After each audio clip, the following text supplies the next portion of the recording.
Hi everyone, welcome back. I'm Eric. Today I'm going to talk about the 1993 science fiction film Fire in the Sky. I have the Blu-ray right here.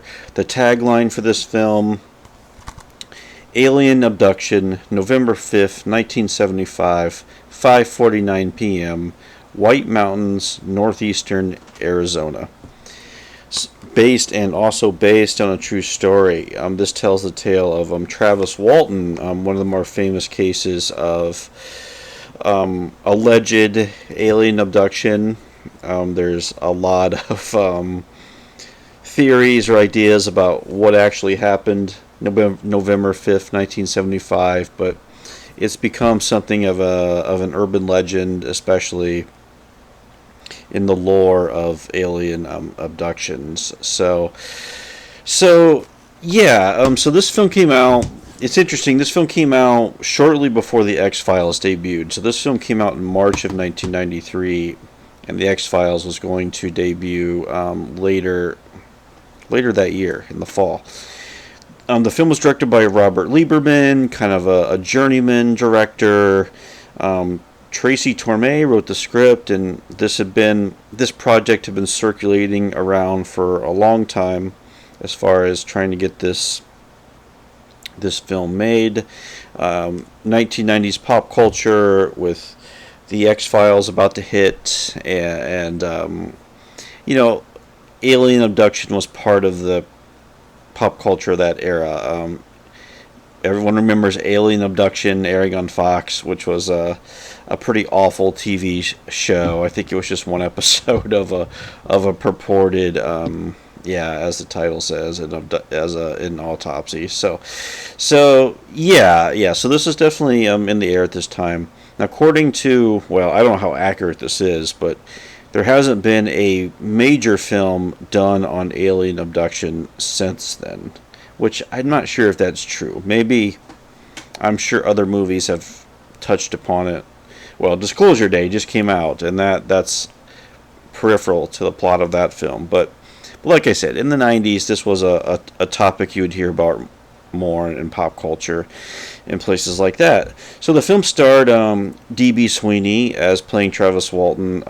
It was interesting, on the Blu-ray interview, Sweeney talked about why he took this role, and he talked about why he liked science fiction movies. He said he always was interested in doing science fiction films, but he was interested in playing Spider-Man because in the early 90s, James Cameron was developing a Spider-Man film, and D.B. Sweeney was talking about the sequence that would require him to be on cables and levers and a lot of special effects, and he thought, oh, this will impress James Cameron, and maybe I could play Peter Parker, Spider-Man. So that was interesting, just to hear him say why actors take certain roles, and he was thinking this movie could lead to something much bigger. Of course, Cameron's Spider-Man never got made, and I guess Sam Raimi would eventually take over the Spider-Man franchise. But I found that interesting. But there is a colorful cast in Fire in the Sky. Robert Patrick's in here, coming off of Terminator 2 the year before, playing the T-1000. Craig Sheffer is in the film. Peter Berg, of course, would go on to become a director in his own right. James Garner brings some gravitas to the film as a law enforcement officer. I forget what they say he does, if he's with the Marshals or some federal agency. I don't recall. Mark Isham did the music, did a good job with the score of Fire in the Sky. So a little bit about the plot of the film. So it was shot in Oregon, but it's set in Arizona. A group of they have a contract to clear out some forest area. A group of the men who work in the logging industry, and their job is to clear this area out. And they have like I said, they have the contract. And one day on their way home, it's after dark, and they see lights in the sky. Travis Walton gets out of the truck, and they witness him.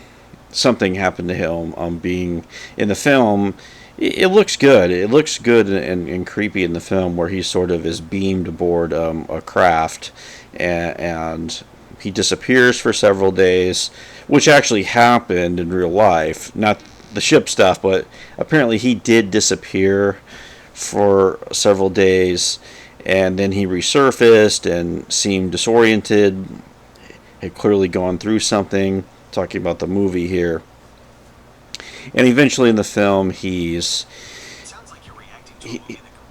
able to recall what happened to him on the spaceship, and the film ends. Probably the most famous scene in the film is the alien the scene where he's being kind of probed and investigated by the aliens, and a lot of people say that's one of the most frightening scenes of the 90s, and I would agree. It is a jarring scene because the rest of the film really isn't that frightening at all, but we get this really detailed scene of him strapped down and all these weird terrifying tools they're using, and all this type of thing. The aliens sort of look like the traditional ones, like the Greys, I guess you could say, and they seem very sinister. Although I was listening to the director talk about it, and he was saying that he didn't view the aliens as necessarily evil or sinister. They were just doing some research, basically doing some scientific research, and yeah. So it's so yeah, that's a very memorable scene, and it goes on for quite some time as far as what happens to him aboard the ship.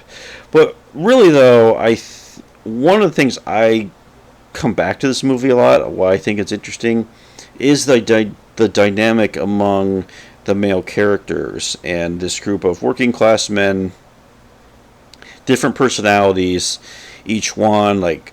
One guy is kind of a hothead, and there's a religious guy, and there's a kind of a quiet, thoughtful guy, and Travis, I guess, is kind of a dreamy sort of guy who's kind of daydreaming a lot, you know. So this film, I watch it. It's really kind of about how men like react to mystery and the unexplainable. Like the religious character, of course, Peter Berg, he really views this through his faith as far as what happened, and the one guy just gets angry. The Sheffer character, like, he's just kind of angry, and of course in the film, and I don't know what this is like in real life, he's like a murderer. He's a suspect, of course they're assuming that Walton was probably murdered, and some dispute broke out among the men, and the film does spell out that there was, or this was probably created by the movie, but there was tension between some of the characters, and maybe some foul play happened. Of course, that didn't.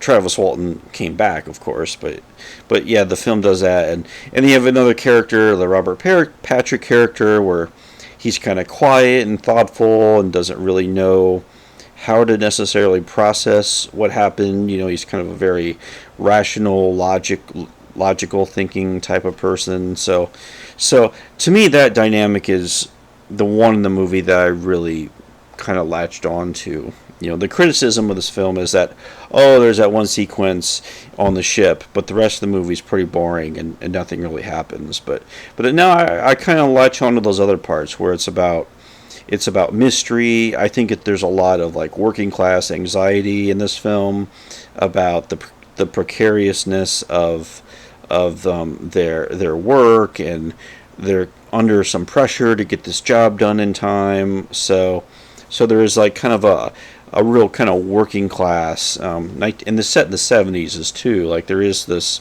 tension. Some of them are married and have families, and we get a little bit of their domestic lives. So on one level, it's kind of this very idyllic kind of Americana, small town of working people. But what this film kind of gets into the anxiety and the precariousness of their position, which I always find really I like that in the film, and to me that's ultimately what the film is about. About the precariousness of their position and how they deal with mystery, and all that. So the whole, so that's the movie, and you get into rabbit holes on the internet as far as, I know Walton, he's still around. He's always been a fixture on the UFO scene, and claims to this day everything, his entire account is true.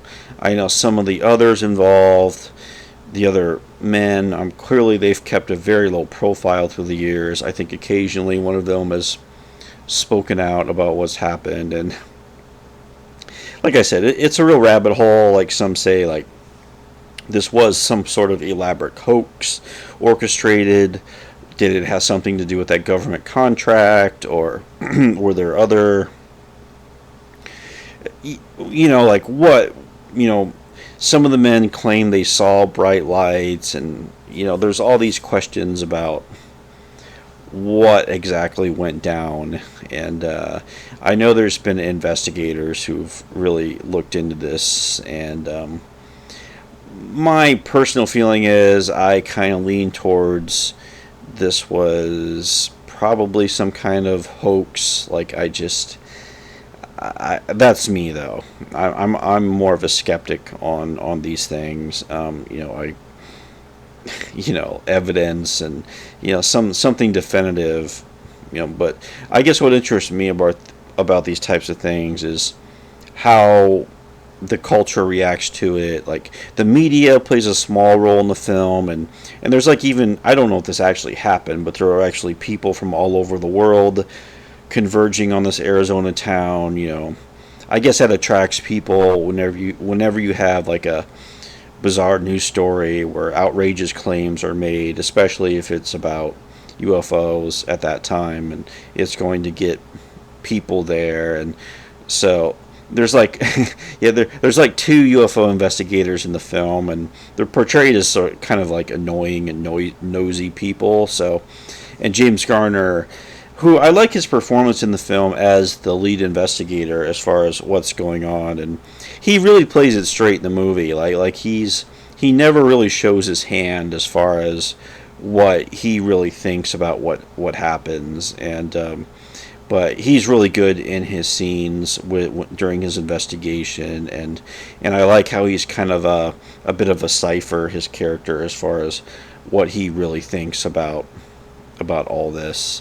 So I thought that was just good performance and good writing there from James Garner. But I've always been a fan of his, Rockford Files and all of his movies he did. So yeah, so I think Fire in the Sky holds up pretty well. I guess with UFOs have been in the news the past few years, or past several years. So I don't know if this Blu-ray was reissued, I think, a few years ago. So maybe that was partly in response to some of the new revelations, or whatever you want to call it, that had come out. And there are some interviews on this Blu-ray with people who were in the movie, which I talked about, I mentioned. So that's cool. So yeah, definitely I think one, if you're interested in this subject matter, the film, it might not be the film you want, like you get that big ending, but I think this movie isn't necessarily just about UFOs and cover-ups and conspiracy theories. I think there's a lot more happening on the surface that deal with things like class and masculinity and mystery, which I think is interesting to apply that to today a little bit. Some of the ideas explored in this one. So I think I'll leave it there. My thoughts on Fire in the Sky. If you've seen this or have any thoughts on it, it'd be great to hear them. Feel free to leave a comment. But otherwise, thanks for watching, and I will talk to you later. Have a good one.